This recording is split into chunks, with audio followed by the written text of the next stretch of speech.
কি দেখলেন? দেখুন, সারা শামসেরগঞ্জ এলাকায় জিতে নাও এই ঘটনার জন্য যেমন হিন্দু তেমন মুসলমান উভয়েই অবাক হচ্ছে যে জন্ম থেকে এই ধুলিয়ান এই শামসেরগঞ্জ এলাকায় যে ভ্রাতৃত্ব, যে মৈত্রী, যে সম্প্রীতির বাতাবরণে আমরা হিন্দু মুসলমান বড় হয়েছি, আজ তাদের মধ্যে এই বিরোধ কে তৈরি করল? ক্ষতিগ্রস্ত হিন্দুরা, ক্ষতিগ্রস্ত মুসলমানরা। হিন্দু পরিবার খুন হয়েছে, বাবা ছেলে খুন হয়েছে, বহু হিন্দু ঘর বাড়িতে আগুন দেওয়া হয়েছে, ভাঙচুর হয়েছে, অস্বীকার করা কিছু নেই। উল্টো দিকে আমি আজকে নিজে বহরমপুর হাসপাতালে গিয়ে 3টে গুলিবিদ্ধ ছোট ছোট অল্প বয়সী ছেলেদের দেখে এলাম। 3টে, একজনের 12 বছর, একজনের 16-17 বছর। এই শামসেরগঞ্জে এসে আরো হাতে গেছিলাম, সেখানেও এই রকম আহত আক্রান্ত যুবকদের দেখে এলাম। অর্থাৎ ক্ষতিগ্রস্ত হিন্দু হয়েছে, ক্ষতিগ্রস্ত মুসলিম হয়েছে। হিন্দু পরিবারে খুন হয়েছে, মুসলিম পরিবারে গুলিবিদ্ধ হয়ে খুন হয়েছে। এখনই যাব, চলুন আমাদের সঙ্গে ঔরঙ্গাবাদের স্মৃতিতে, সেখানে দেখবেন গুলিবিদ্ধ হয়ে মারা গেছে। দেখুন, হিন্দু পরিবারে যে মারা গেছে সে একটা রাজমিস্ত্রি, তার বাবার সামান্য জমি আছে। মুসলিম পরিবারে যে মারা গেছে সে পরিযায়ী শ্রমিক, বাইরে কাজ। যেগুলো আহত আছে তাদের বাড়ির লোকেরা বিড়ি বেঁধে খায়। যে ধুলিয়ান শহরে বিড়ি মজুরির জন্য আমরা আন্দোলন করি, বিড়ি মজুরি বাড়ানোর জন্য আমরা বারবার দাবি করি, সেই ধুলিয়ান শহরের অভাব, অভিযোগ, এখানকার দারিদ্রতা নিয়ে কারো মাথা ব্যথা কেন হলো না? কেন হঠাৎ করে এই অশান্তি তৈরির চেষ্টা করা হলো? ওয়াকফ আইনের বিরুদ্ধে সারা ভারতবর্ষে প্রতিবাদ হচ্ছে, ধুলিয়ানে কেন সর্বত্র প্রতিবাদ হতে পারে, হওয়া উচিত।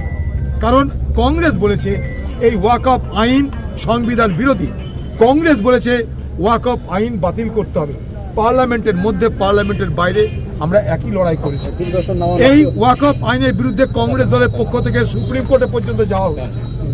অতএব ওয়াকফ আইনের বিরোধিতা সবাই করতে পারে, কিন্তু সেই ওয়াকফ আইনের বিরোধিতার নামে সেই শান্তিপূর্ণ আন্দোলনের পিছনে কিছু অরাজকতা তৈরি করার যে চেষ্টা হলো, সেইখানটায় লুকিয়ে রয়েছে এই দাঙ্গার পিছনের নেপথ্য কারণ। আমি গেছিলাম জাফরাবাদে, কানতে কানতে বলছে 4 ঘন্টা 5 ঘন্টা ধরে পুলিশকে ডেকে ডেকে পাইনি আমরা। আমি মুসলমান গ্রামে গেছিলাম, একই কথা সেখানেও বলছে যে পুলিশকে ডেকে পাওয়া যায়নি। সেদিন সবাইকে পাওয়া গেছে। গন্ডগোলের দিন এই শামসেরগঞ্জে সবাইকে পাওয়া গেছে, শুধু পুলিশকে পাওয়া যায়নি। 4 ঘন্টা 5 ঘন্টা পুলিশ পাওয়া যায়নি। তারপর এই বীরপুঙ্গ পুলিশরা ডেকে নিয়ে এসছে বিএসএফকে। এখানে অনেকে অভিযোগ করেছে আমার কাছে যে বিএসএফ এর ড্রেস পরে, আমাদের সন্দেহ বিএসএফ এর ড্রেস পরা অবস্থাতেও মনে হয়েছে কেউ না কেউ গুলি চালাচ্ছে, তারা প্রকৃত বিএসএফ নয়। মানুষের সন্দেহ। সব ঘটনা তদন্ত, সিসিটিভি ক্যামেরা আছে এই ধুলিয়ান শহরের সর্বত্র। এটা মুর্শিদাবাদ জেলার সবথেকে বড় বাণিজ্য কেন্দ্র এই ধুলিয়ান। মুর্শিদাবাদ জেলায় যত রাজস্ব আদায় হয়, সব থেকে বেশি রাজস্ব আদায় হয় এই ধুলিয়ান শহর থেকে। লক্ষ লক্ষ বিড়ি শ্রমিক এখানে বসবাস করে, তাদের দারিদ্রতা শেষ নাই, সেসব নিয়ে কারো মাথা ব্যথা নাই। কিন্তু দাঙ্গা হয়ে গেল এই শহরে।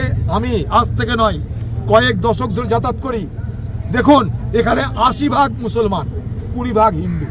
যদি এখানকার মুসলমানরা দাঙ্গাবাজ হতো, এখানকার হিন্দু মুসলমানের মধ্যে যদি সাম্প্রদায়িক ভালোবাসা না থাকতো, তাহলে 80% মুসলমান আর 20% হিন্দুর লড়াইয়ে কি হিন্দু এখানে টিকে থাকতে পারতো? ভালো করে বোঝার চেষ্টা করুন। কিন্তু 80% মুসলমান, 20% হিন্দু, এত বছর ধরে তারা একসঙ্গে থাকতে পারলো। আজও তারা একসঙ্গে থাকতে চাইছে, কিন্তু মাঝে কিছু অশুভ শক্তি রাজনীতির কারণে, ভোটের কারণে, বিভাজনের রাজনীতির আখের গুছানোর কারণে আজ এই যে ধুলিয়ানে, শামসেরগঞ্জে, মুর্শিদাবাদ জেলায় আমাদের যুগ যুগ ধরে যে সম্প্রীতির বাতাবরণ, সেটাকে তছনছ করতে চাইছে, সেটাকে বিষাক্ত করতে চাইছে। আমরা হতে দেব না। যতদিন ধর্মনিরপেক্ষ, উদারপন্থী, গণতন্ত্রপ্রেমী, সংবিধান প্রেমী ভারতের জাতীয় কংগ্রেস আছে এই মুর্শিদাবাদ জেলায়, আমরা বেঁচে থাকতে এই মুর্শিদাবাদ জেলাকে আমরা ধ্বংস হতে দেব না।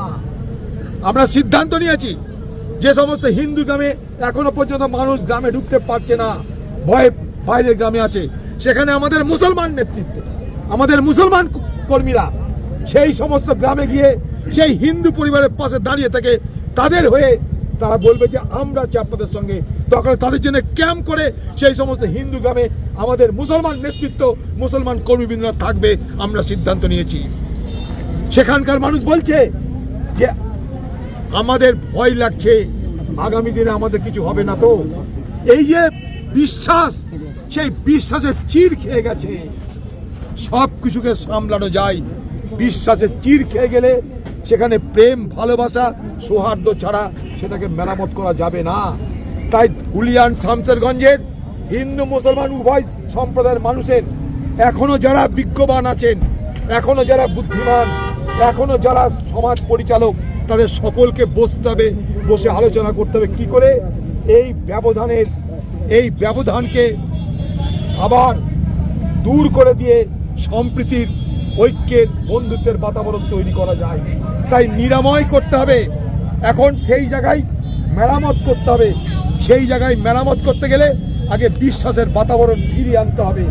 তাই মুসলমান সম্প্রদায়ের বড় বড় মাতব্বর যারা আছেন, হিন্দু সম্প্রদায়ের যারা বড় বড় মাতব্বর আছেন, রাজনীতি দেখতে হবে না, কংগ্রেস, সিপিএম, তৃণমূল, বিজেপি দেখতে হবে না।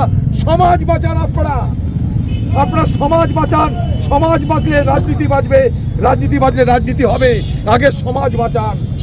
এই মুর্শিদাবাদ জেলার শামসেরগঞ্জে যা হলো, মুর্শিদাবাদ জেলার বাসী হিসাবে আমাদের কাছে কলঙ্ক। সারা দেশ জুড়ে মুর্শিদাবাদের আলোচনা, সারা দেশ জুড়ে শামসেরগঞ্জের আলোচনা। এই আলোচনায় আমরা ছোট হচ্ছি।